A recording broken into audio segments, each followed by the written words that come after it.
जय हिंद। नमस्कार साथियों, स्वागत है आप सभी का एक बार फिर से।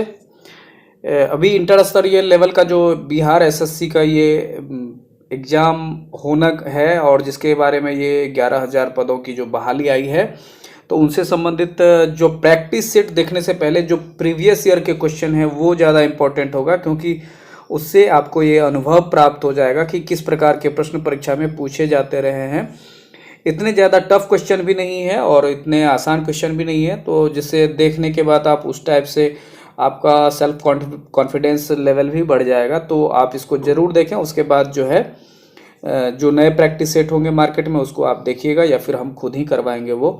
तो अभी परीक्षा के लिए जो है दृष्टिकोण से भी फॉर्म भरना ही स्टार्ट हुआ है, तो आप पहले इसका जो है प्रीवियस ईयर का क्वेश्चन देख लें। उसी कड़ी में आज जो है आज हमारे पास में ये देखिए कि 2015 में जो द्वितीय स्नातक स्तरीय परीक्षा हुई थी उसका ये प्रश्न है, तो उसे आप देख लीजिए।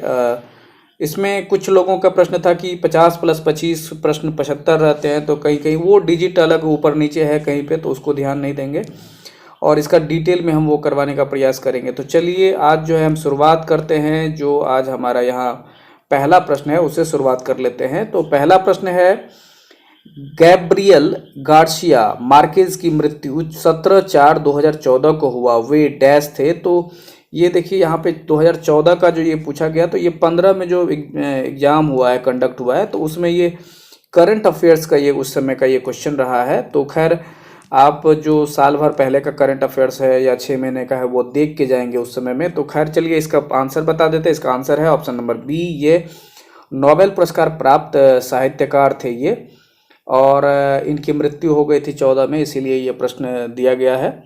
और जब कोई नोबेल पुरस्कार विजेता कोई फेमस रहता है तो उससे संबंधित कुछ दिया जाता रहता है, तो उसे भी आप ध्यान रखेंगे कि अगर कोई नोबेल प्राइज जिनको मिला है तो उनका जरूर आप ध्यान रखेंगे। अगला प्रश्न देख लेते हैं। ये भी देखिए 2014 विंबलडन महिला एकल का खिताब किसने जीता? तो इस प्रश्न का सही आंसर है ऑप्शन नंबर, उस समय के हिसाब से option number D, Petra Kvitova. अगला प्रश्न देखिए ये है, निम्नलिखित में से कौन सा युग्म सही नहीं है? तो इस प्रश्न का सही आंसर है आपको देखिए कौन सा सही नहीं, इसमें राजधानी दिया हुआ है, तो इसका जो मिस्र की राजधानी काहिरा सही है, केन्या की नैरोबी सही है, सूडान का खार्तूम सही है, लेकिन दक्षिण अफ्रीका की राजधानी जोहान्सबर्ग नहीं प्रिटोरिया है। तो ये इसका जो है ये युग्म सही नहीं है।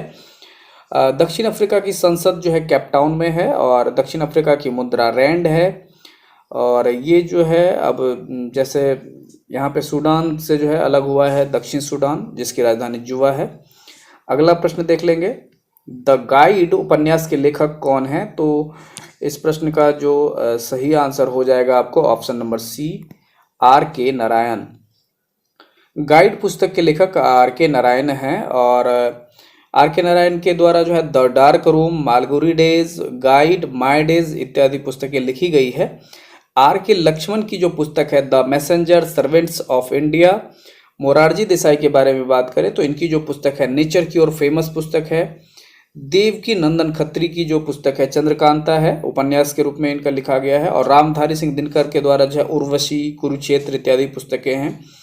और ये सब आप जो फेमस बुक एवं राइटर है उसे जरूर आप याद रखेंगे। अनामिका और परिमल जो है ये सूर्यकांत त्रिपाठी की बुक है। जयशंकर प्रसाद के द्वारा लिखा गया कामायनी है। ये सब प्रश्न बराबर पूछे जाते रहे, तो इसे आप ध्यान रखेंगे। अगला प्रश्न देखेंगे, हीराकुंड बांध किस नदी पर स्थित है? तो इस प्रश्न का सही answer option number D, Mahanadi हो जाएगा। हीराकुंड बांध महानदी पर अवस्थित है।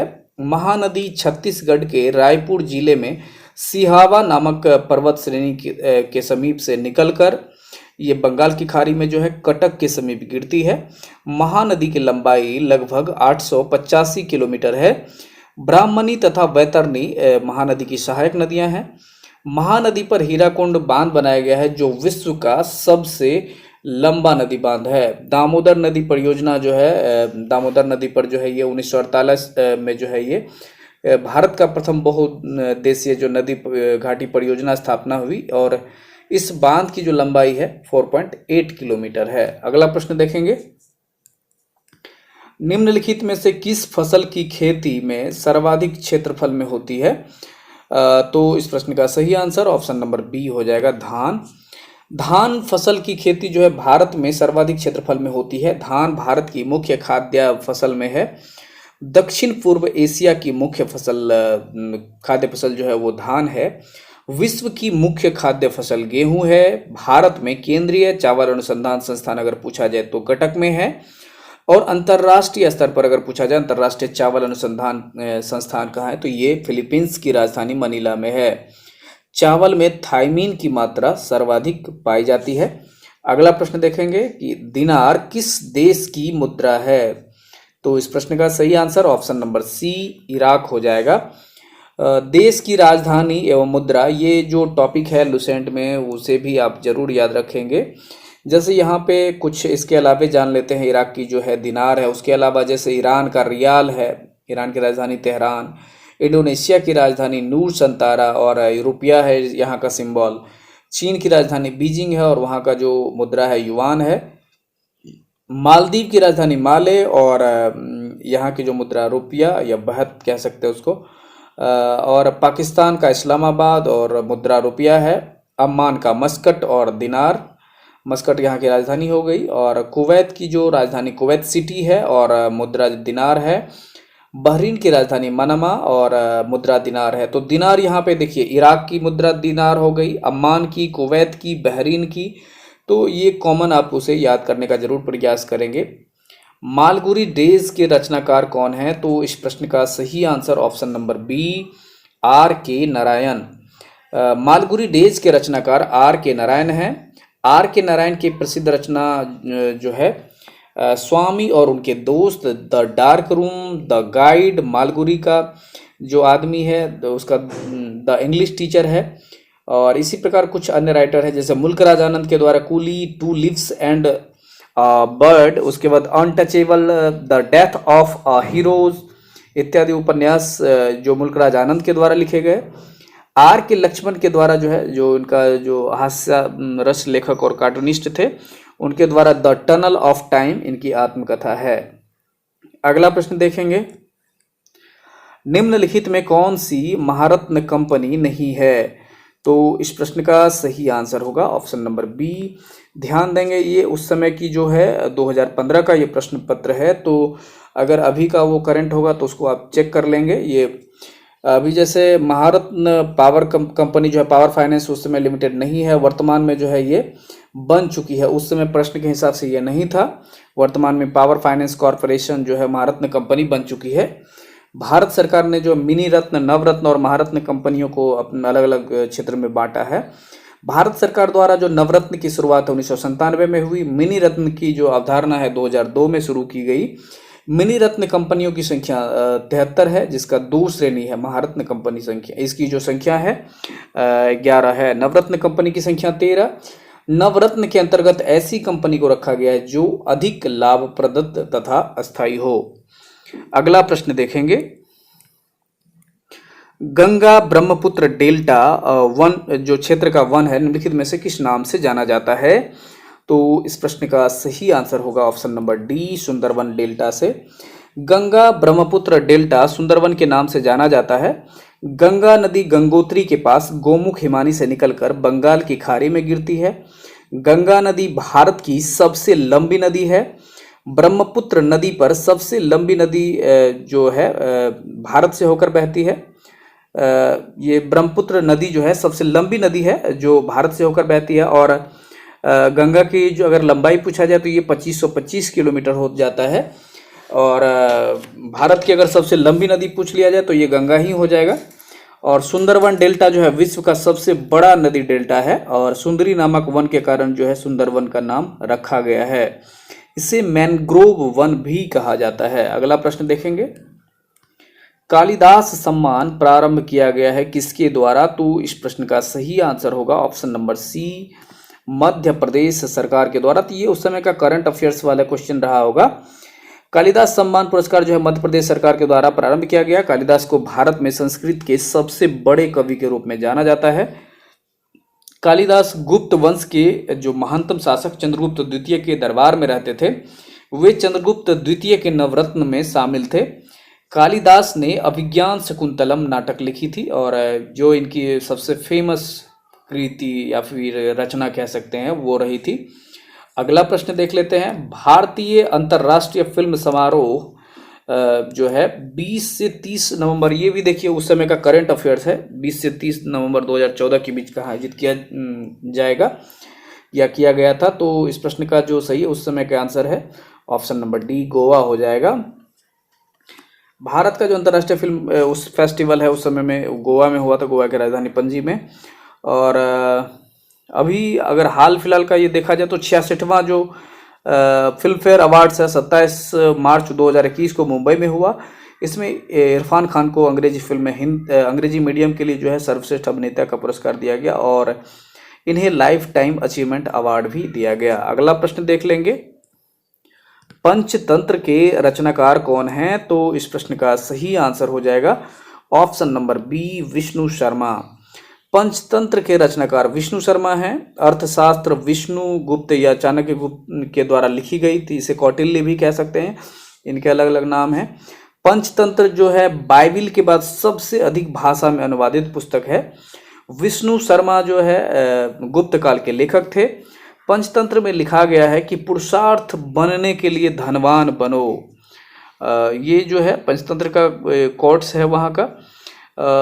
भारतेंदु हरिश्चंद्र आधुनिक भारत के खरी बोली के जनक माने जाते हैं। अगला प्रश्न देख लेते हैं। बर्मा ब्रिटिश भारत से कब अलग हुआ? तो इस प्रश्न का सही आंसर ऑप्शन नंबर सी, 1935 में। बर्मा जो है ब्रिटिश भारत से 1935 में अलग हुआ। बर्मा और अंग्रेज के बीच तीसरा युद्ध हुआ, अंततः इसे लॉर्ड डफरिन के शासनकाल में मिला लिया गया। बर्मा पर शासन जो है भारत शासन के साथ साथ होता था और भारत शासन अधिनियम जो है 1935 के अधीन जो है बर्मा और अदन को जो है भारत से अलग कर दिया गया। 1824 से 26 के बीच जो है प्रथम आंग्ल बर्मा युद्ध हुआ था। इस युद्ध के बाद जो है यांडबू की संधि हुई थी। अगला प्रश्न देखेंगे। पटना उच्च न्यायालय की स्थापना कब हुई थी? तो इस प्रश्न का सही आंसर हो जाएगा ऑप्शन नंबर डी, 1916 ईस्वी।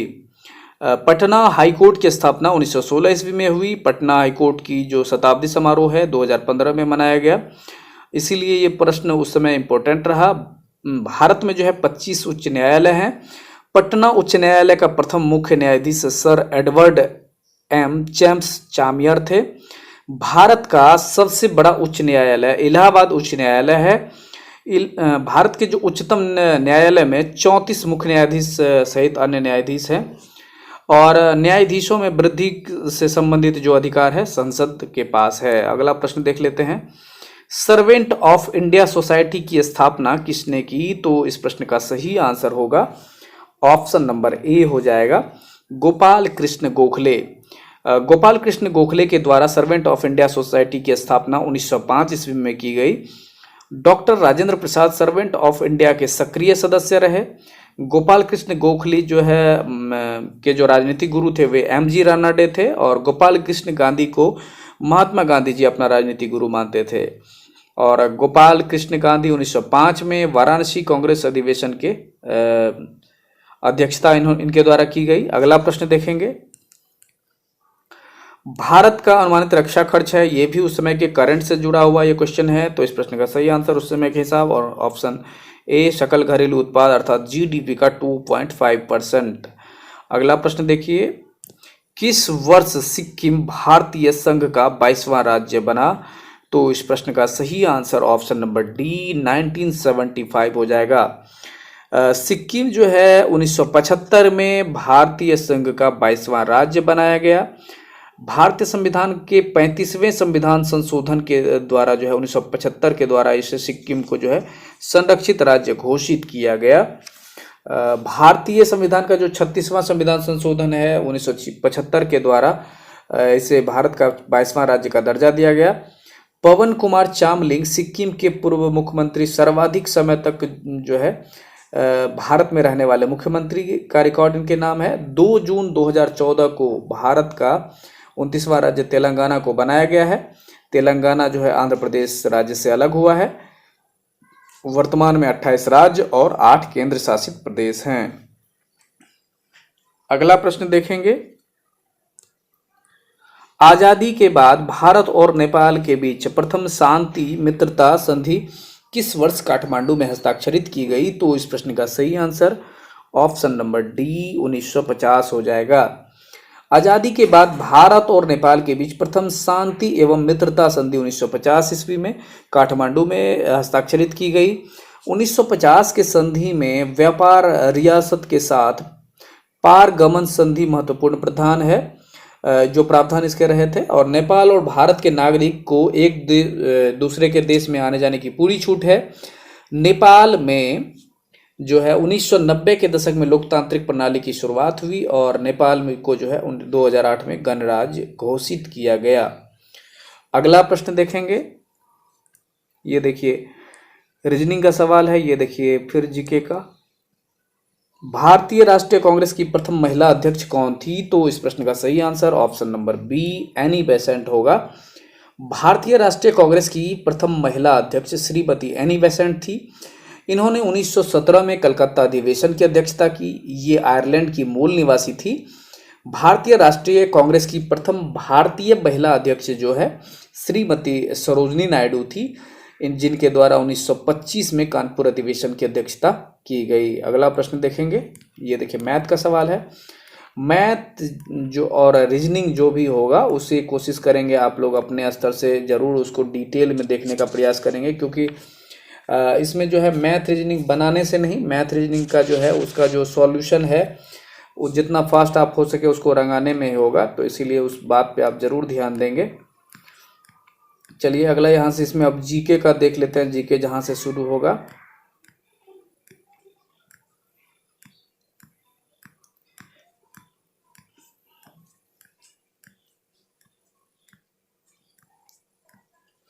देखिए यहाँ से 101वां प्रश्न जो है ये जीके का शुरू हो रहा है, तो यहीं से देख लेते हैं। इसमें है कि निम्नलिखित में से कौन विटामिन ए का सर्वोत्तम स्रोत है? तो इस प्रश्न का सही आंसर ऑप्शन नंबर डी जो है, सॉरी इसका ऑप्शन नंबर ए हो जाएगा, डी नहीं। डी में चावल में तो कार्बोहाइड्रेट होता है। इसमें जो है इसका आंसर गाजर हो जाएगा। गाजर जो है विटामिन ए का सर्वोत्तम स्रोत है। गाजर में कैरोटीन पाया जाता है और विटामिन बी1 को थायमिन कहा जाता है। विटामिन बी12 को कोबाल्ट का इसमें जो है कोबाल्ट की मात्रा पाई जाती है और विटामिन डी का संश्लेषण सूर्य के प्रकाश में उपस्थित पराबैंगनी किरण जो के द्वारा जो है त्वचा के कोलेस्ट्रॉल द्वारा होता है। विटामिन बी एवं सी जो है जल में घुलनशील होते हैं। जैसे कुछ विटामिन और उनके स्रोत के बारे में जान लेते हैं कि कहाँ से उसकी पूरी की जा सकती है। तो विटामिन बी1 का जो स्रोत है वो अनाज के छिलका जो भी है, मांस है, मेवा है, सोयाबीन एवं मछली है। विटामिन बी2 की जो सोर्स है वो है पनीर, अंडा, यीस्ट, जिगर इत्यादि। विटामिन बी3 का जो सोर्स है ताज़ा मांस, जिगर, मछली, अंडा। विटामिन बी5 का सोर्स दूध, मूंगफली, जो गन्ने हैं, अनाज है इत्यादि, जिगर है। विटामिन बी6 का जो सोर्स है वो दूध है, अनाज है, मांस है। विटामिन बी12 का सोर्स जो है पनीर, मांस, मछली। तो इस प्रकार से एक चीज़ आप कॉमन देख रहे होंगे कि विटामिन बी से जो रिलेटेड जो भी है, अगर आप या तो शाकाहारी हैं तो दूध, पनीर ये सब खाइए, और अगर आप मांसाहारी हैं तो मछली, अंडा ये सब। अगला प्रश्न देख लेते हैं। भारत में जंगली गधे घोर खुर निम्नलिखित में से कहाँ पाए जाते हैं? तो इस प्रश्न का सही आंसर होगा ऑप्शन नंबर बी कच्छ के रण में। भारत में जंगली गधे जो घोर खुर होते हैं कच्छ के रण में पाए जाते हैं। कच्छ का रण जो है गुजरात में स्थित है। मानस राष्ट्रीय जो उद्यान है वो असम में हाथी के लिए प्रसिद्ध है। काजीरंगा के राष्ट्रीय उद्यान असम में एक सिंह गेंडा के लिए फेमस है। रोहिला राष्ट्रीय उद्यान कस्तूरी हिरण के लिए फेमस है, जो कि हिमाचल प्रदेश में है। अगला प्रश्न देख लेते हैं। जब बैरोमीटर का पारा अचानक गिर जाए तो यह किसका द्योतक है या सूचक है? तो इस प्रश्न का सही आंसर होगा ऑप्शन नंबर सी आंधी या झंझावत की संभावना। जब बैरोमीटर का जो पारा है वो अचानक गिर जाए तो समझ लीजिए कि आंधी या झंझावत की संभावना है। बैरोमीटर का पाठ्यांक जब धीरे धीरे नीचे गिरता है तो वर्षा होने की संभावना होती है। बैरोमीटर का पाठ्यांक जब धीरे धीरे ऊपर चढ़ता है तो मौसम साफ रहने की संभावना होती है। बैरोमीटर में जो है पारा का दाब P = HPG होता है। P = HPG। अगला प्रश्न देखेंगे, निम्नलिखित में से कौन सा जो बायोस्फीयर रिजर्व या सुरक्षित जीव मंडल नहीं है? तो इस प्रश्न का सही आंसर ऑप्शन नंबर ए हो जाएगा, मन्नार की खाड़ी। मन्नार की खाड़ी बायोस्फीयर रिजर्व या सुरक्षित जीव मंडल नहीं है। अब नीलगिरी पहाड़ियां तमिलनाडु में है, जो पूर्वी घाट एवं पश्चिमी घाट का मिलन बिंदु है। नीलगिरी पहाड़ियों में टोडा जनजाति रहते हैं। काजीरंगा राष्ट्रीय उद्यान आपको असम में स्थित है। सुंदरी वृक्ष के कारण पश्चिम बंगाल के मैंग्रोव वन क्षेत्र को हम लोग सुंदरवन के नाम से जानते हैं। मैंग्रोवा जो पौधे हैं पर्यावरणीय दृष्टि से काफी उपयुक्त होते हैं। अगला प्रश्न देखते हैं, निम्नलिखित में से कौन पोलियो के कारण हैं? तो इस प्रश्न का सही answer option number B, virus हो जाएगा। पोलियो का कारण वायरस है और पोलियो जो है पोलियोमेलाइटिस नामक वायरस के कारण से होता है। पोलियो रोगी का रीढ़ अंग प्रभावित होता है। भारत को WHO के द्वारा जो है 27 मार्च 2014 को पोलियो मुक्त देश घोषित कर दिया गया। 24 अक्टूबर को पोलियो दिवस मनाया जाता है। 24 अक्टूबर के दिन ही हम लोग संयुक्त राष्ट्र संघ की स्थापना दिवस के रूप में मनाते हैं। 3 दिसंबर को अंतर्राष्ट्रीय विकलांग दिवस के रूप में मनाया जाता है। चेचक अगर पूछा जाए तो ये भी आपको वायरस से ही फैलता है। अगला प्रश्न देखेंगे, ज्वालामुखी रिंग ऑफ फायर या घेरा किस महासागर से संबंधित है? तो इस प्रश्न का सही आंसर ऑप्शन नंबर ए, प्रशांत महासागर होगा। ज्वालामुखीय रिंग्स ऑफ फायर जो है प्रशांत महासागर से संबंधित है। ज्वालामुखीय क्रिया जो है पृथ्वी के आंतरिक हलचल से होती है। ज्वालामुखी के विस्फोट से जलवाष्प, गैस, मैग्मा इत्यादि निकलता है। ज्वालामुखी विस्फोट के बाद पृथ्वी के ऊपर गड्ढा सा निर्मित मुहाने को हम लोग क्रेटर कहते हैं। जैसे इस प्रकार का ये बन जाता है, क्रेटर कहते हैं। भारत में बैरन द्वीप एक सक्रिय ज्वालामुखी है और नारकोंडम एक सुषुप्त ज्वालामुखी है। अगला प्रश्न देखेंगे, एलिसा जांच में जो है किस रोग या फिर एलिसा जांच किस रोग की पहचान करती है? तो इस प्रश्न का सही answer option number D, AIDS हो जाएगा। एलिसा जांच एड्स रोगी की पहचान के लिए किया जाता है और ये जो है आपको जिसका एलिसा का अगर संक्षिप्त रूप जो है इसका अगर फुल नेम पूछा जाए तो एंजाइम लिंक्ड इम्यूनोसॉर्बेंट SSE होता है, ASSAY। जैसे कि एंजाइम लिंक्ड इम्यूनोसॉर्बेंट SA, इसका जो संयुक्त रूप एलिसा का है। तो वेस्टर्न ब्लॉट टेस्ट यह जो है HIV संक्रमण की खास जांच है जो पॉजिटिव होने पर बताता है कि व्यक्ति HIV से ग्रस्त है। एड्स का अगर पूरा नाम पूछा जाए तो इसका जो है एक्वायर्ड इम्यूनो डिफिशियंसी सिंड्रोम, तो इसका जो संक्षिप्त नाम है। एड्स रोगी की जो प्रतिरोधक क्षमता है ये नष्ट कर देता है उसको, और एड्स जो है रेट्रोवायरस के कारण होता है। एड्स विषाणु सिंगल स्टैंडर्ड विषाणु है। कमेंट्स बॉक्स में आप लोग लिखिएगा कि एड्स दिवस किस तिथि को मनाया जाता है। अगला प्रश्न देखेंगे, अंगोरा ऊन किस पशु से प्राप्त किया जाता है? तो इस प्रश्न का सही आंसर ऑप्शन नंबर ए, खरगोश हो जाएगा। अंगोरा ऊन खरगोश से प्राप्त किया जाता है। जो मेरिनो ऊन है ऑस्ट्रेलिया के विश्वविख्यात ऊन है। ये मेरिनो ऊन का जो है ऑस्ट्रेलिया सर्वाधिक निर्यात भी करता है। भारत में जम्मू कश्मीर एवं पंजाब में जो है ऊन का अत्यधिक उत्पादन किया जाता है। पशुओं तथा मुलायम घास ये जो है पशुओं तथा मुलायम घास से भी इसका जो है निर्माण अर्थात ये बनाया जाता है। अगला प्रश्न देख लेते हैं, सबसे अधिक प्याज उत्पादन करने वाला राज्य कौन सा है? तो इस प्रश्न का सही आंसर हो जाएगा ऑप्शन नंबर सी, महाराष्ट्र होगा। सबसे अधिक प्याज महाराष्ट्र में होता है। प्याज में सल्फर जो गंधक जिसे कहते हैं वो पाया जाता है। प्याज लिलिएसी कुल का पौधा है। प्याज का सल्क कंद हम खाते हैं, जिससे जो हम लोग खाते हैं उसको हम लोग सल्क कंद कहते हैं।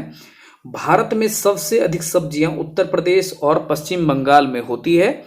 भारत में सर्वाधिक गन्ना और आलू उत्तर प्रदेश में होता है। भारत में सबसे अधिक इलायची की बात अगर की जाए तो इसका सबसे अधिक उत्पादन केरल में होता है। अगला प्रश्न देख लेंगे, निम्नलिखित में से कौन सा ब्लड ग्रुप सर्वव्यापक ग्राह्यता रखता है, अर्थात ये ग्रहण करने की क्षमता रखता है, यूनिवर्सल। तो इस प्रश्न का जो सही आंसर हो जाएगा आपको वह है ऑप्शन नंबर सी हो जाएगा, ए बी।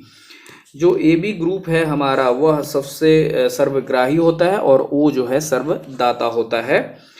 अगर ए बी ब्लड ग्रुप को जो है कि जो इसमें बात की जाए तो इसमें कोई एंटीबॉडी नहीं पाई जाती है। रक्त समूह की खोज जो है कार्ल लैंडस्टीनर के द्वारा 1900 ईस्वी में किया गया था, जिसके कारण इनको 1930 में नोबेल प्राइज भी मिला। एंटीजन ए और बी दो प्रकार के होते हैं और ओ रुधिर वर्ग में कोई एंटीजन नहीं पाया जाता है साथ, और इसके कारण जो है किसी को भी जो है रोगी को ओ समूह का रक्त दिया जा सकता है। और समूह ए एवं बी में दोनों एंटीजन पाया जाता है, इस कारण से ए बी जो है रक्त समूह को सर्वग्राह्यता कहते हैं। अगला प्रश्न देखेंगे, निम्नलिखित में से कौन सा खाद्य स्रोत लोहे का सर्वोत्तम स्रोत है? तो इस प्रश्न का सही आंसर हो जाएगा ऑप्शन नंबर ए, सेब हो जाएगा। सेब लोहे का अच्छा स्रोत होता है। चावल गेहूं कार्बोहाइड्रेट का अच्छा स्रोत होता है। नारंगी विटामिन सी का अच्छा स्रोत होता है। लोहा जो है पालक केला इत्यादि में अधिक मात्रा में पाया जाता है। लोहा रक्त कण में जो है इसमें भी पाया जाता है, लाल रक्त कण में भी लोहा पाया जाता है। और हीमोग्लोबिन की कमी के कारण महिलाओं में एनीमिया रोग जो है ये भी लोहे के कारण अर्थात आयरन की कमी से होता है। अगला प्रश्न देख लेंगे, एक लोहे की गेंद पारद या मरकरी से भरी बाल्टी में गिराई जाती है तो क्या होगा? तो इस प्रश्न का सही आंसर ऑप्शन नंबर बी, यह पारे या पारद की सतह पर तैरेगी। तो ये जो है जैसे कि एक लोहे की गेंद अगर हम लोग मरकरी में या किसी बड़ी बाल्टी में गिरा दें तो ये जो है उसकी सतह पर तैरेगा। तो इसका ये रीजन है कि घनत्व के आधार पर जो है पदार्थों का क्रम है और कम घनत्व वाले जो पदार्थ हैं ऊपर एवं अधिक घनत्व वाले नीचे होते हैं। इसी प्रकार बर्फ का घनत्व कम होने के कारण ये जो है जल पर तैरती है। समुद्र का जो जल घनत्व है नदी के जल घनत्व से अधिक होता है। अगला प्रश्न देख लेते हैं, 20 हर्ट्ज से 20,000 हर्ट्ज की जो फ्रीक्वेंसी आवृत्ति है कि ध्वनि निम्नलिखित में से क्या होती है? तो इस प्रश्न का जो सही आंसर हो जाएगा आपको ऑप्शन नंबर डी हो जाएगा, श्रव्य या ऑडिबल ध्वनि। ये हम लोग की जो श्रव्य सीमा होती है, आवृत्ति की जो सीमा है 20 हर्ट्ज से 20,000 हर्ट्ज के बीच की ध्वनि को हम लोग सुन सकते हैं। 20 हर्ट्ज से कम की आवृत्ति को अवश्रव्य अर्थात इंफ्रासोनिक वेव्स कहते हैं और 20,000 हर्ट्ज से अधिक की आवृत्ति को पराश्रव ध्वनि अर्थात अल्ट्रासोनिक वेव कहते हैं। कुत्ता, चमगादड़ इत्यादि जो है 20,000 हर्ट्ज से ऊपर की आवृत्ति को भी सुनने में सक्षम है। अगला प्रश्न देखेंगे, 3 तत्व जिनका उपयोग रासायनिक उर्वरकों में सर्वाधिक होता है। तो इस प्रश्न का सही answer option number B, nitrogen, potassium, phosphorus ये हो जाएगा। इनका सर्वाधिक प्रयोग किया जाता है। मृदा में बाहर से जो मिलाए जाने वाले रसायन पदार्थ जो मृदा को उपजाऊ बनाने में सहायक होते हैं उर्वरक कहलाते हैं। अमोनियम सल्फेट NH4 Hal2SO4 का जो प्रयोग है चूना रहित भूमि में नहीं किया जाता है। और यूरिया में अगर पूछा जाए तो 46% नाइट्रोजन की मात्रा पाई जाती है। अगला प्रश्न देखेंगे, दही का खट्टापन निम्नलिखित में से किसके कारण है? तो इस प्रश्न का सही answer option number B, lactic acid हो जाएगा। दही का खट्टापन लैक्टिक एसिड के कारण पाया जाता है। और नेटल का डंक, चींटी के डंक में मेथनोइक अम्ल पाया जाता है। नींबू में साइट्रिक एसिड, इमली में टार्टरिक एसिड, संतरा में साइट्रिक एसिड और टमाटर में ऑक्जेलिक एसिड पाया जाता है। अगला प्रश्न देख लेंगे, डेसिबल का प्रयोग निम्नलिखित में से किसे मापने के लिए होता है? तो इस प्रश्न का सही आंसर होगा ऑप्शन नंबर सी, ध्वनि की तीव्रता। डेसिबल का प्रयोग ध्वनि की तीव्रता मापन के लिए होता है। 85 डेसिबल से अधिक की जो ध्वनि है मानव के लिए हानिकारक माना जाता है। भारत में मानक ध्वनि जो है 60 डेसिबल है। 100 डेसिबल से अधिक की स्थिति में मानव की जो है मस्तिष्क की जो क्रियाएं हैं असंतुलित होने लगती है। अगर हम ऊर्जा की बात करें तो 1 कैलोरी बराबर 4.2 जूल होता है। कैलोरी में ऊर्जा का जो माप होता है। बल में अगर पूछा जाए तो बल का सीजीएस मात्रक डाइन होता है, इसका एसआई मात्रक न्यूटन होता है। और दूरी मापने की सबसे बड़ी इकाई के बारे में अगर जानना हो तो इसका पारसेक होता है। अगला प्रश्न देखते हैं, वायुमंडल में ट्रोपोस्फेयर के ऊपर कौन सी परत पाई जाती है? तो इस प्रश्न का सही answer option number A stratosphere होगा। वायुमंडल में ट्रोपोस्फेयर के ऊपर स्ट्रेटोस्फेयर परत पाई जाती है। वायुमंडल के सबसे निचली परत को क्षोभ मंडल कहते हैं। सभी महत्वपूर्ण गतिविधियां जो भी वायुमंडलीय घटनाएं होती है और ये इसी में होती है। संताप मंडल को शांत मंडल भी कहते हैं। ओजोन मंडल जो है पराबैंगनी किरणों से हमारी पृथ्वी को बचाता है, जो संताप मंडल के ऊपरी भाग में पाया जाता है। आयन मंडल को रेडियो संचार के लिए आदर्श मंडल माना जाता है। अगला प्रश्न देख लेते हैं, कैल्शियम की आवश्यकता निम्नलिखित में से किस निमित्त है? कैल्शियम की आवश्यकता निम्नलिखित में से किसके लिए जरूरी है, अर्थात किसके लिए? तो इस प्रश्न का सही आंसर ऑप्शन नंबर सी हड्डियों के विकास के लिए। कैल्शियम की आवश्यकता हड्डियों के विकास के लिए जरूरी होता है। हड्डियों में कैल्शियम के अतिरिक्त फास्फोरस की अधिक मात्रा जो है उपलब्ध होती है। हड्डियों में ट्राई कैल्शियम फॉस्फेट जो होता है वो पाया जाता है। Ca3PO4 पोटेशियम नाइट्रेट का जो प्रयोग है बारूद बनाने में किया जाता है। सोडियम हाइड्रोक्साइड का जो प्रयोग है अपमार्जक का जो है चूर्ण बनाने में किया जाता है। अगला प्रश्न देख लेते हैं, निम्नलिखित में से कौन सा विटामिन जल में घुलनशील है? तो इस प्रश्न का सही आंसर हो जाएगा आपको ऑप्शन नंबर डी हो जाएगा विटामिन सी। विटामिन सी जो है जल में घुलनशील है और जल में घुलनशील विटामिन बी एवं सी है। विटामिन सी को स्कॉर्बिक एसिड भी हम लोग कहते हैं। इसकी कमी से स्कर्वी रोग हो जाता है। वसा या कार्बनिक घोलकों में घुलनशील विटामिन जो होते हैं वे हैं ए, डी, ई और के। विटामिन का आविष्कार फंक ने 1911 ईस्वी में किया था। अगला प्रश्न देखेंगे,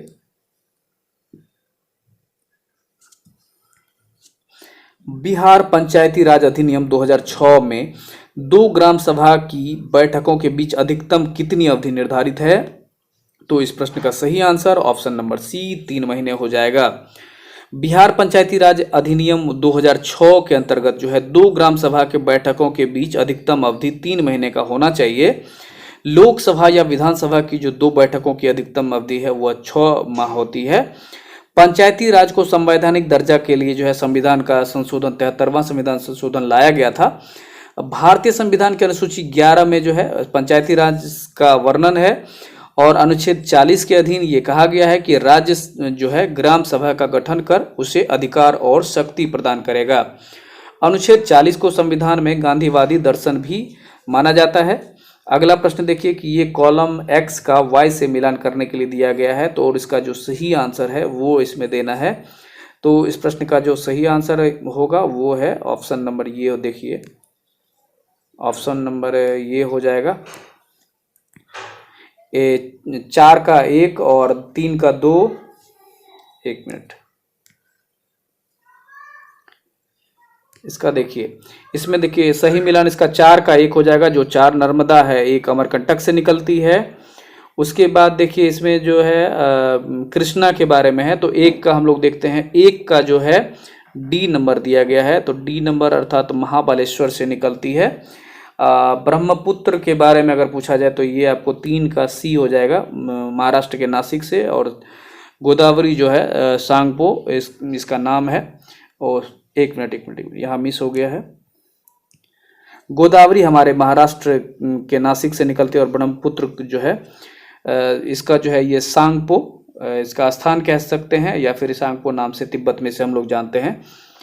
तो कृष्णा नदी का जो लंबाई है, इन सब नदियों के बारे में जान लेते हैं कुछ। तो कृष्णा नदी की लंबाई है वह आपको 1401 किलोमीटर है और यह बंगाल की खाड़ी में गिरती है। गोदावरी नदी जो है नासिक जिले में त्र्यंबक गांव की पहाड़ी से निकलकर बंगाल की खाड़ी में गिरती है। गोदावरी दक्षिण भारत की सबसे लंबी नदी है और 1465 किलोमीटर इसकी लंबाई है।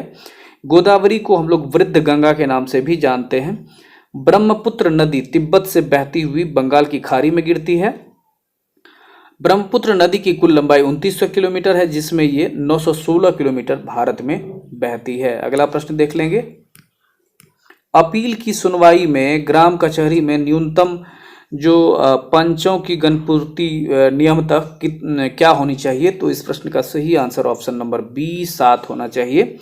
अपील की सुनवाई में ग्राम कचहरी में न्यूनतम पंचों की जो गणपूर्ति है नियमतः 7 होनी चाहिए। और लोकसभा और विधानसभा में गणपूर्ति के लिए जो है कुल सदस्य जितने हैं उनका 10% होना अनिवार्य, अर्थात 550 या 52 का अगर 10% करेंगे तो 55 हो जाएगा। कोरम के अभाव में कोई वैध कार्य नहीं हो सकता, अर्थात कोई लीगल काम नहीं होगा। भारतीय संविधान के अनुच्छेद 100 में गणपूर्ति का उल्लेख है। राज्य विधान परिषद और राज्यसभा के लिए भी गणपूर्ति 1/10 भाग है। बौद्ध संघ में कोरम जो है 1/10 इसमें भी निर्धारित किया गया है। अगला प्रश्न देखेंगे। ग्राम सभा एक या अधिक संख्या में निगरानी समिति का गठन कर सकती है। इस समिति का गठन किनसे किया जा सकता है? तो इस प्रश्न का सही आंसर ऑप्शन नंबर डी, ऐसे व्यक्तियों से जो ग्राम पंचायत के सदस्य न हो। ग्राम सभा एक या अधिक संख्या में निगरानी समिति का गठन कर सकती है। इस समिति का गठन ऐसे व्यक्तियों से किया जाता है जो ग्राम पंचायत के सदस्य न हो। निगरानी समिति के सदस्य के लिए उस ग्राम का जो है मतदाता होना अनिवार्य होना चाहिए, और लेकिन उसे ग्राम सभा का सदस्य नहीं होना चाहिए। अनुच्छेद 40 में लिखा है कि राज्य ग्राम सभा का गठन करेंगे और उन्हें शक्ति का अधिकार प्रदान करेंगे। अगला प्रश्न देख लेते हैं। ग्राम पंचायत के चुने हुए सदस्य उप मुखिया का चुनाव करते हैं। उप मुखिया के निर्वाचन के संदर्भ में निम्नलिखित में से कौन सा वक्तव्य सही नहीं है? तो इस प्रश्न का जो सही आंसर हो जाएगा आपको वह है ऑप्शन नंबर ए हो जाएगा। उप मुखिया के चुनाव में मुखिया मतदाता होगा। अब ग्राम पंचायत के चुने हुए जो सदस्य हैं उप मुखिया का चुनाव करते हैं, और उप मुखिया के निर्वाचन के संदर्भ में यह ठीक नहीं है कि उप मुखिया के चुनाव में मुखिया मतदाता हो। ग्राम सभा के सदस्यों में से पंचायत बहुमत द्वारा उप मुखिया का चुनाव करता है। भारत में त्रिस्तरीय पंचायत राज्य की अवधारणा बलवंत राय मेहता समिति की सिफारिश पर लागू की गई थी। 2 अक्टूबर 1959 को नागौर से पंडित जवाहरलाल नेहरू ने पंचायती राज को प्रारंभ किया था। भारत में सबसे पहले यहीं पे पंचायती राज प्रारंभ हुआ। अशोक मेहता समिति के द्वारा जो 1977 में 2 स्तरीय पंचायती राज की सिफारिश की गई थी। अगला प्रश्न देख लेंगे। मुखिया स्व हस्ताक्षरित आवेदन लेकर अपने पद का परित्याग कर सकता है। बिहार पंचायती राज अधिनियम 2006 के अंतर्गत उसे अपना आवेदन किसे प्रेषित करना होगा? तो इस प्रश्न का सही आंसर ऑप्शन नंबर डी, जिला पंचायती राज पदाधिकारी होगा। मुखिया स्व हस्ताक्षरित अर्थात खुद का आवेदन अपने से लिख कर उस पर साइन करके अपने पद से वो रिजाइन कर सकता है, और इसका जो है ये एक्ट है बिहार पंचायती राज अधिनियम 2006। इसके अंतर्गत उसे अपना आवेदन जिला पंचायती राज पदाधिकारी को प्रेषित करना होगा। बिहार पंचायती राज अधिनियम जो 2006 के अनुसार यदि कोई पंचायती राज पदधारक पद से त्यागपत्र देते हैं तो 7 दिनों के बाद उसी त्यागपत्र को स्वीकार किया जा सकता है या फिर माना जाता है। जिला पंचायती राज पदाधिकारी जिला स्तर पर पंचायत का पदाधिकारी होते हैं, और ग्राम पंचायत में मुखिया को प्रत्यक्ष रूप से वयस्क मतदाता द्वारा चुना जाता है। कोई भी व्यक्ति जो 21 वर्ष का है पंचायती राज में के जो है पद का उम्मीदवार हो सकता है। ग्राम पंचायत की आय व्यय की जांच के लिए प्रत्येक 5 वर्षों पर राज्यपाल द्वारा राज्य वित्त आयोग का गठन करता है, जो आर्थिक सुदृढ़ता का भी उपाय करता है। अगला प्रश्न देखेंगे। भारतीय संविधान का कौन सा प्रावधान दल बदल निरोध से संबंध रखता है? तो इस प्रश्न का सही आंसर ऑप्शन नंबर बी, 10वीं अनुसूची हो जाएगा। भारतीय संविधान की 10वीं अनुसूची का संबंध दल बदल विरोधी कानून से संबंधित है। 1985 ईस्वी में श्री राजीव सरकार के द्वारा या राजीव गांधी के द्वारा संविधान के 52वें संशोधन के द्वारा जो है ये अधिनियम लाया गया था। और मूल संविधान में 8 अनुसूची थी और 9वीं अनुसूची का संबंध भूमि सुधार से है, जो 1951 में पंडित नेहरू जी के द्वारा लाई गई थी। और 1900 ये जो हमारा 52वां संविधान संशोधन है, ये 10वीं अनुसूची में है। वर्तमान में जो हमारे अनुसूचियों की संख्या 12 है, जिसमें 11वीं अनुसूची आपको पंचायती राज और 12वीं नगर पालिका हो जाएगा। तो इसे भी याद रखेंगे। जिस समय में दल बदल बहुत सारे ये इधर से उधर चले जाते थे नेतागण, तो उनको रोकने के लिए राजीव गांधी के द्वारा ये प्रयास किया गया था। अगला प्रश्न देखेंगे, भारतीय संविधान की धारा 198 में धन विधेयक पारित करने की विधि प्रावधानित है। यदि विधान परिषद धन विधेयक को रोक लेता है तो तथा उसे वापस करने से मना कर देता है, तो कितने दिनों के बाद इस विधेयक को दोनों सदनों से पारित माना जाएगा? तो इस प्रश्न का सही आंसर ऑप्शन नंबर बी 14 दिन हो जाएगा। भारतीय संविधान की जो है धारा 198 में धन विधेयक पारित करने का प्रावधान है। यदि विधान परिषद जो है धन विधेयक को रोक देता है और उसे वापस करने से मना करता है, तो 14 दिनों के बाद इस विधेयक को दोनों सदनों से पारित माना चला जाएगा। धन विधेयक सर्वप्रथम विधानसभा में ही लाया जा सकता है। धन विधेयक को राष्ट्रपति की पूर्व अनुमति से ही लाया जा सकता है। इसको जो है इसमें बिना इसके पूर्व अनुमति के ही इसमें पूर्व अनुमति इसमें जरूरी होता है, पूर्व अनुमति से लाया जा सकता है। धन विधेयक को अंतिम रूप से प्रमाणित विधानसभा अध्यक्ष ही करते हैं। विधानसभा अध्यक्ष से तात्पर्य यहाँ पे जो लोकसभा अध्यक्ष है उसके बारे में है, ध्यान रखेंगे। और अगर राज्य में भी यही पैटर्न होता है जिसमें राज्यपाल से संबंधित वो होता है। अगला प्रश्न देख लेते हैं कि भारतीय संविधान का अनुच्छेद 51A नागरिकों के मौलिक कर्तव्य से संबंधित है। किस संविधान संशोधन से इसे लाया गया? तो इस प्रश्न का सही आंसर ऑप्शन नंबर बी हो जाएगा, 42वें संविधान संशोधन के द्वारा। भारतीय संविधान का अनुच्छेद 51A नागरिकों के मौलिक कर्तव्य से संबंधित है। इसके लिए संविधान में 42वां संविधान संशोधन किया गया। मौलिक कर्तव्य भारतीय संविधान में रूस से लिया गया है और हमारे शुरुआती संविधान में कोई भी मौलिक कर्तव्य नहीं थे। मौलिक कर्तव्य सरदार स्वर्ण सिंह समिति के सिफारिश के आधार पर 1976 ईस्वी में लागू किया गया। 42वें संविधान संशोधन के द्वारा जो है 10 मौलिक कर्तव्य जोड़ा गया है। 86वां संविधान संशोधन के द्वारा 2002 में एक और मौलिक कर्तव्य जोड़ा गया, जिसमें 6 से 14 वर्ष के बच्चों के लिए निःशुल्क शिक्षा देने का प्रावधान किया गया है। वर्तमान में हमारे मौलिक कर्तव्यों की संख्या 11 हो गई है। अगला प्रश्न देख लेते हैं, 74वें संविधान संशोधन का संबंध निम्नलिखित में से किस से है? तो इस प्रश्न का सही आंसर ऑप्शन नंबर बी नगर पालिका हो जाएगा। 74वें संविधान संशोधन का संबंध नगर पालिका से संबंधित है। नगर पालिका को 74वें संविधान संशोधन के द्वारा संवैधानिक स्थिति या अधिकार प्रदान किया गया था। संविधान में 12वीं अनुसूची को जोड़ा गया था। इसमें नगर पालिका का ये जिक्र है। 12वीं अनुसूची में 18 विषय को रखा गया है, जिस पर नगर निगम या फिर नगर पालिका जो है नियम बना सकती है। राज्य वित्त आयोग नगर पालिका की आय व्यय की जो है जांच करती है एवं वित्तीय स्थिति सुधार पर राज्यपाल को रिपोर्ट सौंपती है। अगला प्रश्न देखेंगे, हाल ही में आंध्र प्रदेश से अलग होकर एक नए राज्य तेलंगाना का गठन हुआ है। इससे भारतीय संविधान की किस सूची में, जो इसका कहने का मीनिंग ये है यहाँ पे कि चेंजिंग हुआ है, या कौन सा सूची इससे संबंधित है? तो इस प्रश्न का सही आंसर ऑप्शन नंबर 1 अनुसूची 1 हो जाएगा। अनुसूची 1 के अधीन आंध्र प्रदेश से अलग होकर ये नए राज्य तेलंगाना का गठन हुआ है। वर्तमान में हमारे भारतीय संविधान में 12 अनुसूची है और मूल संविधान में 8 अनुसूची थी। प्रथम अनुसूची के अनुसार ये है कि भारतीय प्रक्षेत्रों का इसमें वर्णन किया गया है, जिसके अंतर्गत भारतीय राज्य एवं केंद्र शासित प्रदेश आते हैं। नए राज्य का प्रवेश अनुच्छेद 2 के अंतर्गत संसद के द्वारा किया जाता है।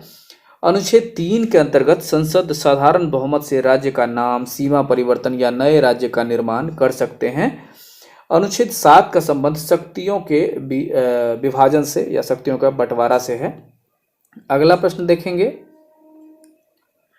निम्नलिखित में से कौन सा राज्य पार्टी है? तो इस प्रश्न का सही answer option number D Bahujan Samaj party हो जाएगा। बहुजन समाज पार्टी, ये हालांकि सब चीज में ये ध्यान रखेंगे आप कि ये 2015 का प्रश्न है। बहुजन समाज पार्टी जो राज्य स्तरीय उस समय का ये जो भी दिया गया था, तो इसके बारे में जो कुछ कुछ मुख्य बातें हैं वो जान लेते हैं। बहुजन समाज पार्टी के संस्थापक काशीराम थे और इनकी जो कोई भी पार्टी को मान्यता चुनाव आयोग देता है और वर्तमान में जो इसके अध्यक्ष है वो सुश्री मायावती जी हैं और इनका जो चुनाव चिन्ह है हाथी है। बहुजन समाज पार्टी को पुनः राष्ट्रीय पार्टी का मान्यता अभी मिल चुका है और भारत में 8 राष्ट्रीय पार्टी है फरवरी 2022 के अनुसार। अगला प्रश्न देखेंगे, प्रथम लोकसभा स्पीकर कौन थे? तो इस प्रश्न का सही आंसर हो जाएगा ऑप्शन नंबर 1 जी.वी. मावलंकर। प्रथम लोकसभा अध्यक्ष जी.वी. मावलंकर अर्थात गणेश वासुदेव मावलंकर थे।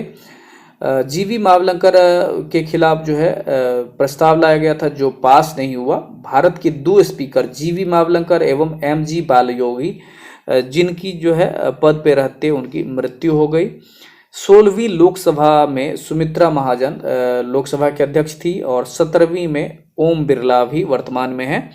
स्पीकर के अधीन जो है लोकसभा सचिवालय कार्य करती है। अगला प्रश्न देखेंगे, निम्नलिखित में से किस राज्य में विधानमंडल का ऊपरी सदन विधान परिषद नहीं है?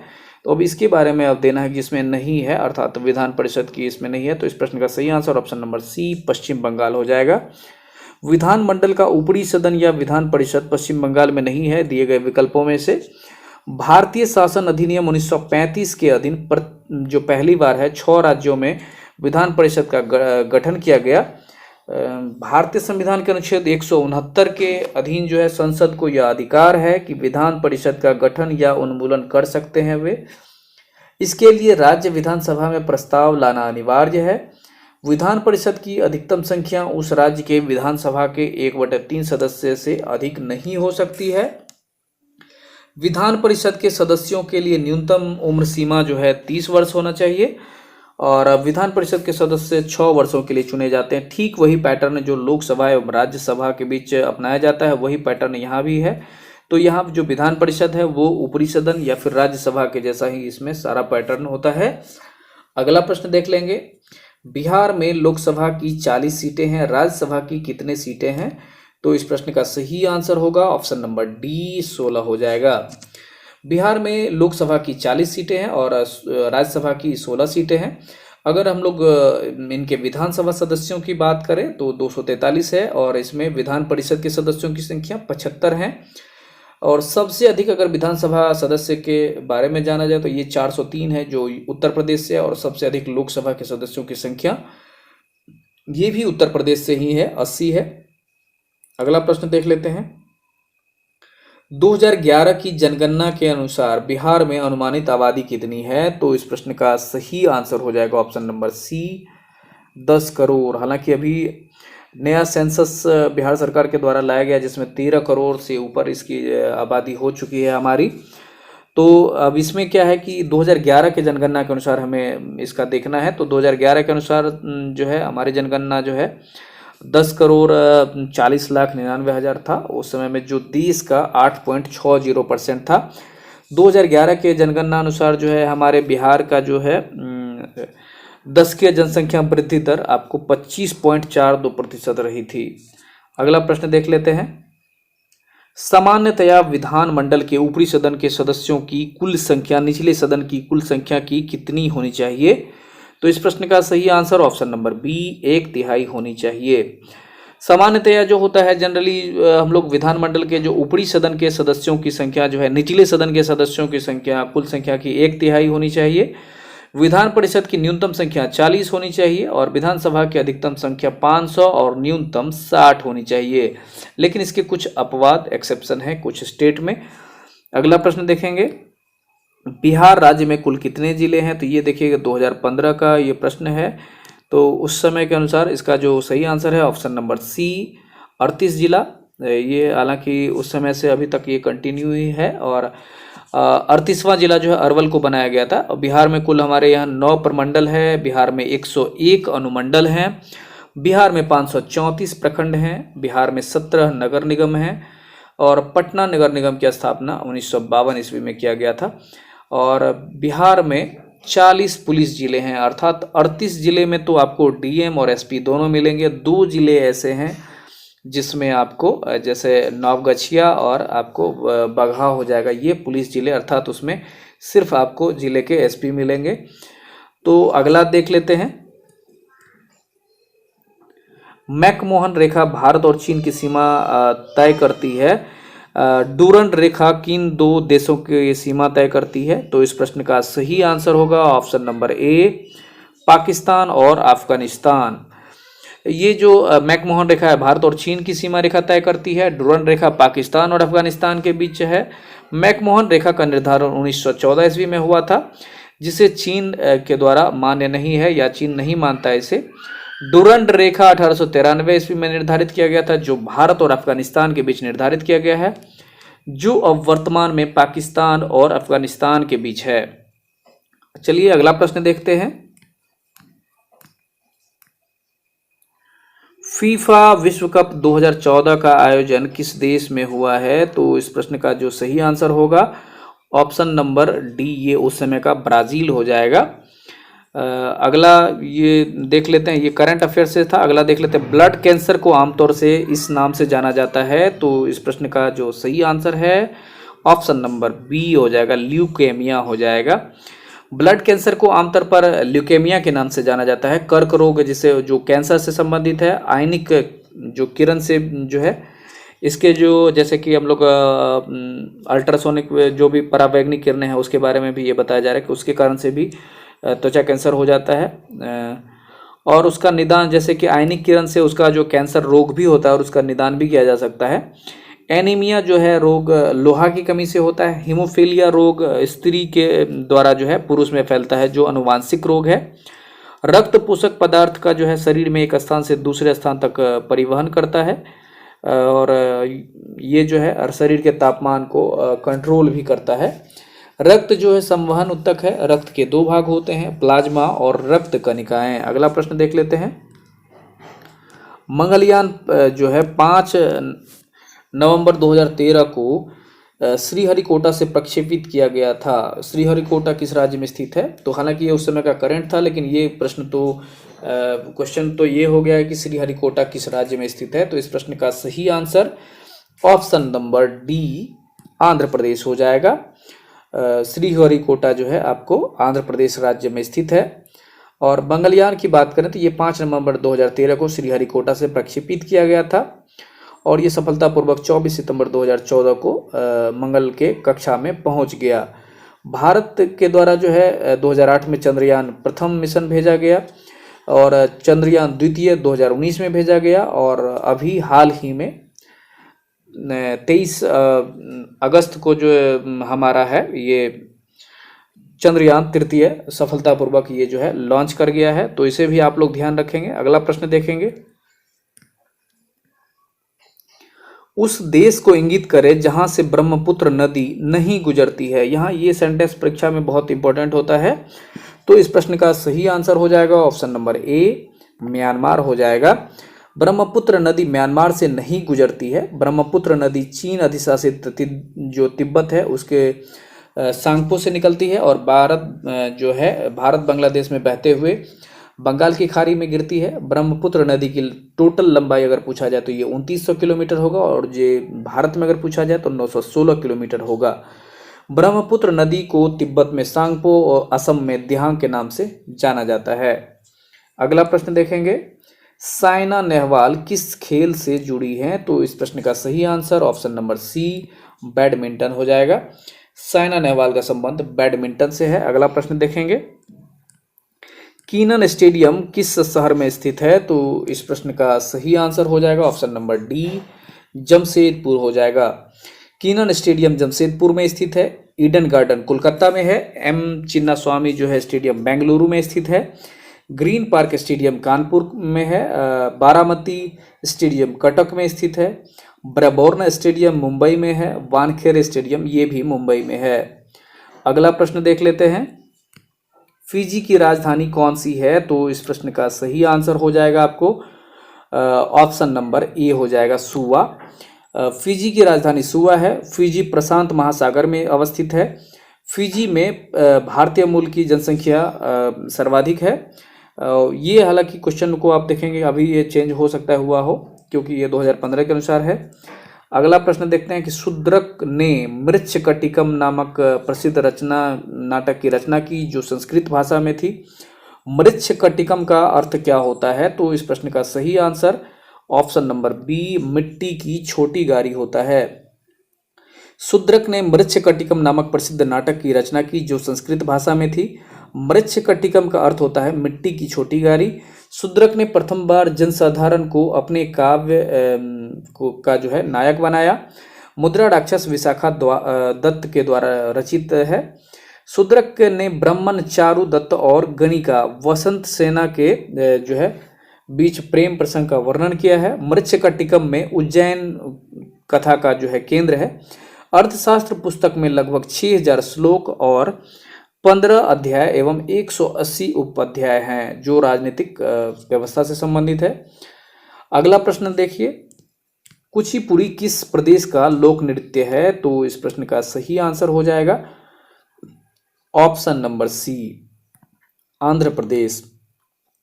कुचिपुड़ी आंध्र प्रदेश का शास्त्रीय नृत्य है। भारतनाट्यम अगर पूछा जाए तमिलनाडु का शास्त्रीय नृत्य है। ओडिसी ओडिशा का शास्त्रीय नृत्य है। और मणिपुर का जो है शास्त्रीय नृत्य हो गया कथकली। और मोहिनीअट्टम केरल का शास्त्रीय नृत्य है। अगला प्रश्न देखेंगे, निम्नलिखित पुस्तकों में कौन सी पुस्तक मुंशी प्रेमचंद द्वारा लिखित नहीं है? तो इस प्रश्न का सही आंसर होगा ऑप्शन नंबर सी, गोरा। गोरा मुंशी प्रेमचंद जी के द्वारा नहीं, यह रविन्द्रनाथ टैगोर की पुस्तक है। प्रेमचंद जी के द्वारा गोदान 1936 में लिखी गई थी। गोदान भारतीय किसान की गाथा है। गोदान जो है प्रेमचंद की श्रेष्ठतम पुस्तकों में से एक है। प्रेमचंद को उपन्यास का भारत में सम्राट माना जाता है। प्रेमचंद की अध्यक्षता में 1936 में प्रगतिशील भारतीय लेखक संघ की स्थापना हुई। हंस पत्रिका भी प्रेमचंद के संपादन में शुरू हुआ। वे इसके संस्थापक सदस्य थे, या संस्थापक ही मानिए उसको, क्योंकि संस्थापक सदस्य नहीं, संस्थापक थे उनके। अगला प्रश्न देख लेते हैं, वर्ष 2014 के लिए भारत रत्न पुरस्कार निम्नलिखित में से किन्हें मिला? तो ये 14 का करंट अफेयर्स है। तो इस प्रश्न का सही answer option number C, S R. Tendulkar और प्रोफेसर C.N. राव। वर्ष 2014 का जो भारत रत्न पुरस्कार है एस.आर. तेंदुलकर और प्रोफेसर C.R. राव को दिया गया। भारत रत्न 2015 में जो है पंडित मदन मोहन मालवीय एवं अटल बिहारी वाजपेयी को दिया गया। भारत रत्न सर्वप्रथम 1954 ईस्वी में शुरू किया गया जो भारत का सबसे बड़ा सिविल पुरस्कार है। भारत रत्न सर्वप्रथम डॉक्टर एस राधाकृष्णन को दिया गया और भारत रत्न अब तक 2 विदेशी नागरिकों को दिया जा चुका है। अगला प्रश्न देखेंगे, Bhopal air a fair for rain एक फिल्म है जो हाल ही में प्रदर्शित हुई है और औद्योगिक दुर्घटना पर आधारित है। 3 दिसंबर 1984 को भोपाल में कौन सी गैस का रिसाव हुआ था? तो इस प्रश्न का सही answer option number C, methyl isocyanate हो जाएगा। ये प्रश्न बहुत सारे परीक्षा में पूछे जाते रहे हैं। हालांकि ये उस समय 14 में ये फिल्म रिलीज हुई होगी, इसीलिए इस उपलक्ष्य में ये प्रश्न है, लेकिन ये रिसाव से संबंधित है कि ये जो है Bhopal air a prayer for rain एक फिल्म है जो उस समय में प्रदर्शित हुई थी और ये औद्योगिक दुर्घटना पर आधारित थी जो 3 दिसंबर 1984 को भोपाल में मिथाइल आइसोसाइनेट के रिसाव से हुआ था। वारेन एंडरसन जो है भारत में उस समय कंपनी के अध्यक्ष थे। वारेन जो उस समय में एंडरसन थे अमेरिका के नागरिक थे। 1979 में अमेरिका में जो है ये हुआ था और दुर्घटना, और 1986 में चेरनोबिल यूक्रेन में, तथा मार्च 2011 में फुकुशिमा में परमाणु दुर्घटना, ये भी बहुत फेमस है। जैसे भारत का 1984, 1986 में चेरनोबिल जो यूक्रेन में है परमाणु संयंत्र जिसमें उसका छत ही पिघल गया था। 1979 में अमेरिका में और 2011 में फुकुशिमा जापान के जो है परमाणु संयंत्र में दुर्घटना हुई थी। तो इस प्रकार से ये जो है 150 क्वेश्चन यहाँ पे कंप्लीट हो रहे हैं। तो ये भी प्रश्न अब आपका यहाँ पे समाप्त होता है। तो अब पिछला ये भी जो भी प्रैक्टिस वाले प्रश्न हैं जो प्रीवियस ईयर में पूछे गए प्रश्न हैं, तो उसे आप ज़रूर से याद रखें, क्योंकि ये जो प्रश्न हैं आपको बहुत ही मदद करेंगे। आपको एक आइडिया लग जाएगा कि किस प्रकार के प्रश्न परीक्षा में पूछे जाते रहे हैं।